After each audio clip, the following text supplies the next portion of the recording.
સામે આવી રહી છે। આયાતી નેતાઓની મહત્વની જવાબદારી સોંપવામાં આવી છે। બોટાદના સિનિયર આગેવાનોની કરવામાં આવી છે અવગણના, જેના કારણે નારાજગી ઉભરીને બહાર આવી રહી છે। જિલ્લા સંગઠન સતત અવગણના કરતો હોવાનો નેતાઓનો આરોપ છે। સંગઠન નોંધ નહીં લે તો આગામી દિવસોમાં પ્રદેશ કક્ષાએ રજૂઆત કરીશું તેવું કહેવામાં આવ્યું છે। નારાજ જૂથના નિવેદન સામે જિલ્લા સંગઠનનું મૌન વલણ। મહત્વનું છે કે બોટાદના તુરખા રોડ પર આશરે 150થી વધારે સિનિયર નેતાઓ એકત્રિત થયા હતા, જેમાં તેમણે સંગઠનની કામગીરીમાં પોતાની નોંધ લેવાતી ન હોવાનો આરોપ લગાવ્યો છે।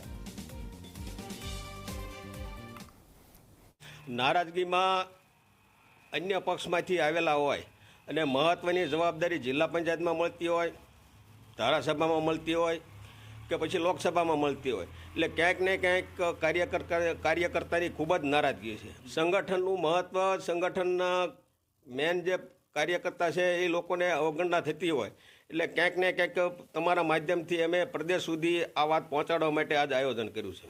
માગણી છે, કામ કરવું છે, ભારતીય જનતા પાર્ટીના વરિષ્ઠ કાર્યકર્તા છે, કામ કરવાના છે ને કરશું, પણ ક્યાંક ને ક્યાંક જવાબદારી ક્યાંકને મળે ન મળે, માન સન્માન ગવાતું હોય એ જ મુદ્દો છે। તો અમદાવાદથી એક દ્રશ્ય સામે આવ્યા। અમદાવાદના રસ્તા પર યુવક અને યુવતી